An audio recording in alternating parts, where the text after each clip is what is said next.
Ya, Anda masih bersama kami di Dua Sisi Pemirsa. Saya ke Bu Tifauziah. Bu Tifa, tadi Bu Nadia mengatakan ini pemerintah akan menjamin ini bisa realistis lah untuk program vaksinasi ini bisa Saya sangat setuju, saya sangat mendukung pemerintah itu menerapkan prinsip kehati-hatian. Artinya dengan prinsip kehati-hatian yang sampai 60 hari ini berjalan vaksinasi dari 13 Januari sampai dengan sekarang itu kan berarti pemerintah sangat berhati-hati. Sehingga ketika mendistribusikan vaksinasi juga hasilnya kan 6 juta nih. Nah sekarang dengan ada mandat politik bahwa harus digenjot sampai 1 juta, nah saya khawatir dengan soal prinsip kehati-hatian ini gitu kan. Ya kan mandat politik kan 1 juta per hari, sementara sekarang ini faktual ya kan selama 60 hari ini kan ratanya 100.000 per hari kan. Berarti disparitinya itu kan sangat lebar nih. Bagaimana mengejar 100.000 dengan asas prinsip kehati-hatian untuk mengejar yang 1 juta per hari dengan tetap menerapkan prinsip kehati-hatian itu yang saya sebagai warga, sebagai rakyat itu sangat khawatir dengan itu gitu loh. Bisa dijawab Bung Arya, bagaimana itu menjamin? Gini loh, nggak bisa kita pakai rata-rata, apalagi awal-awal untuk mengatakan bahwa kecepatannya drastis gitu, enggak gitu, satu ya. Memang rata-rata 100.000, tapi hari ini kenaikan dibandingkan kemarin sudah mencapai 300.000 hariannya. Artinya ini secara bertahap nanti kan naik terus. Kenapa? Karena vaksinatornya kan bertambah. Selama ini kan mengandalkan nakesnya pemerintah, ya kan gitu. Nanti akan ditambah juga dengan nakesnya yang dari teman-teman swasta yang sekarang ini mendukung kita gitu ya. Jadi ini akan naik terus karena vaksinatornya bertambah, kan gitu. Jadi itu satu. Yang kedua, ini kan urusannya kan vaksinator, ya. Ini kan bukan soal kehati-hatian terhadap vaksinnya. Vaksinatornya ketika bertambah vaksinatornya, bertambah juga lah jumlah yang divaksin. Jadi bukan soal kehati-hatian di sini, namanya vaksinator kan beda. Jadi jumlah ini kan bukan soal kehati-hatian, tapi soal berapa banyak vaksinator SDM-nya ya. SDM kita, ini masalah SDM kok. Itu lagi diusahakan terus digenjot begitu. Oke, kalau SDM-nya kan sudah dilaporkan tuh di DPR bahwa mereka siap, katakan seperti itu ya. Walaupun sekarang masih ada yang pelatihan loh.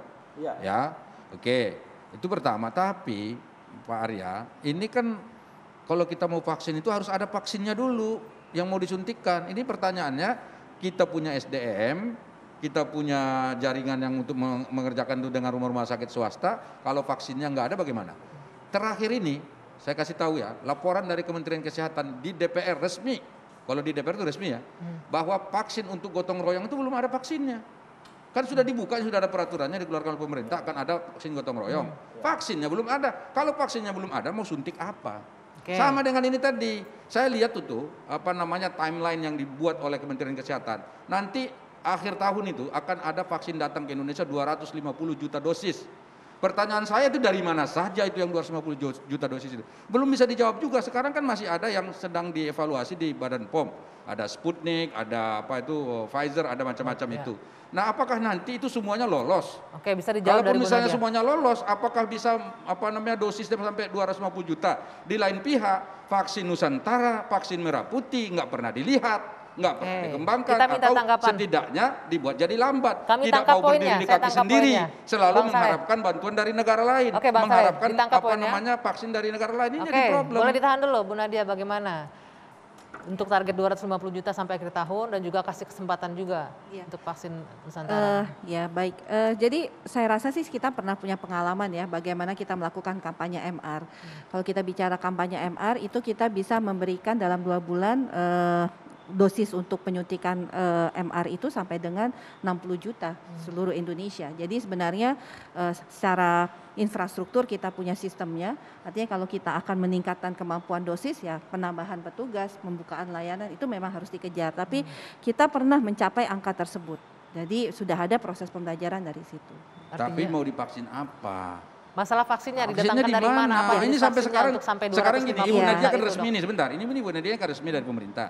Sebutkan dulu nama-nama perusahaan yang sudah siap resmi MOU dengan kita yang siap menyediakan vaksin untuk kita. Kalau nggak salah baru 3. Ya kan? Yang pertama itu vaksin yang Sinovac, yang kedua ini AstraZeneca, yang ketiga vaksin merah putih yang belum terwujud itu. Tapi Coba dijelaskan dulu. Iya betul. Tapi artinya begini, yang kita akan lihat bahwa proses vaksinasi ini kan akan berjalan dalam kurun waktu 1 tahun. Artinya kalau sekarang ada keterlambatan terkait penyediaan vaksin yang memang tidak bisa dipenuhi oleh produsen vaksin, kita akan melakukan catch up plan setelah itu pada saat dosis vaksin yang pada semester 2 sebagian besar itu akan datang dalam jumlah yang cukup besar sampai dengan 200 juta. Nah, di sini tentunya yang tadi kecepatan untuk kemudian bagaimana strategi ini yang menjadi kunci untuk kita kembali gini, pada track Baik, sebentar. untuk Begini. mencapai target. Karena tadi. kondisi ini Bang Sali tidak hanya di Indonesia, seluruh dunia mencari barang ini, vaksin Justru ini. karena gitu ya. seluruh dunia menghadapi ini, tiba-tiba kita buat target yang melebihi daripada kemampuan kita kan gitu.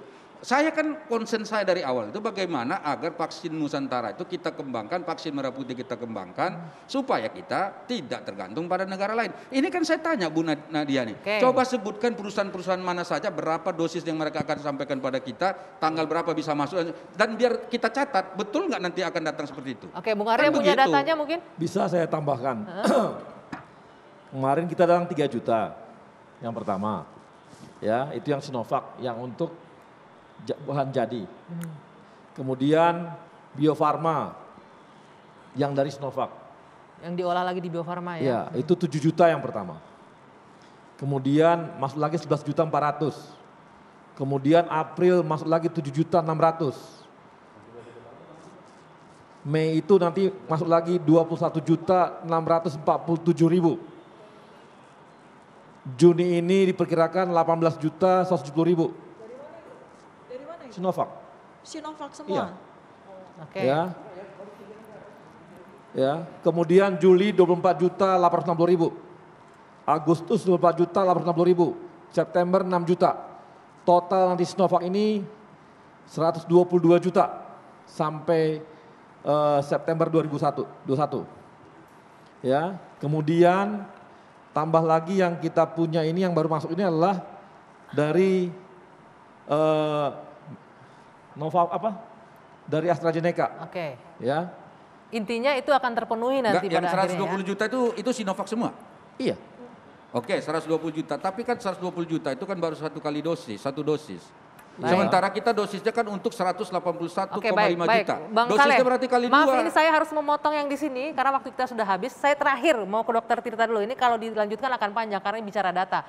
Dokter Tirta terakhir, di tengah polemik yang ada sekarang dan juga Anda sebagai relawan melihatnya apa nih yang harus dilakukan agar masyarakat nggak perlu khawatir, nggak ada rasa ketakutan segala macam karena memang pemberitaan di luar soal vaksin khususnya AstraZeneca saat ini beragam itu di luar sana.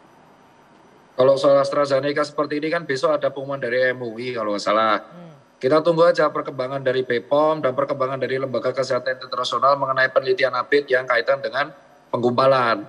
Begitu nanti udah dipastikan aman, nah kita punya waktu cuma 2 bulan. Nah jangan disusu-susu.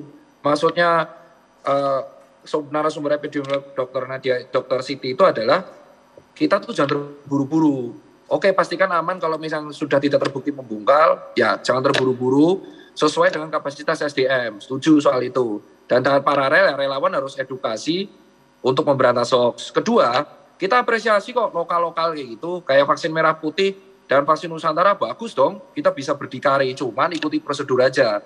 Tidak, kalau setahu saya peneliti itu tidak ada yang konsepnya menghalang-halangi. Ya kan, kalau sistem kayak sepatu wajar yang menghalang-halangi karena dari luar lebih murah atau gimana. Tetapi kalau dalam artian peneliti, setahu kami ya, setahu saya nih, semua tenaga kesehatan megang sumpah Hippokrates. Oke. Kita tentu akan mengutamakan keselamatan, mau lokal mau luar, apapun yang terbaik digas. Jadi kalau kita sistem kayak gitu, Baik. saya lebih setuju menunggu kehati-hatian, setuju dengan narasumber epidemiolog, setuju banget Dr. Siti itu, kita nunggu kehati-hatian, begitu diputuskan aman, bagikan, bisa nggak tantangannya 2 bulan selesai. Kalau nggak bisa ya harus ngaku salah. Berarti rugi dong. Banyak yang kadaluarsa. Udah disidak aja. Nah yang lokal dimaksimalkan aja. Baik. Seperti itu kalau saya. Jadi stop aja lah. Debat-debat ya. Tadi itu kayak keras banget itu ya. Baik, terima kasih Dokter Tirta atas waktunya langsung dari Yogyakarta. Terima kasih juga Bung Arya, Ibu Nadia, Bung Saleh, Bu Tifauzia, terima kasih. Mudah-mudahan apa yang kita diskusikan ini bisa memberikan masukan-masukan juga untuk pemerintah. Dan yang pasti kita semua bersepakat prinsip kehati-hatian dan keamanan adalah yang paling utama dalam menghadapi apa yang kita hadapi bersama pandemi COVID-19 pada saat ini. Demikian 2 Sisi malam hari ini. Saya akhiri, saya Dwi Anggia, selamat malam. Sampai jumpa.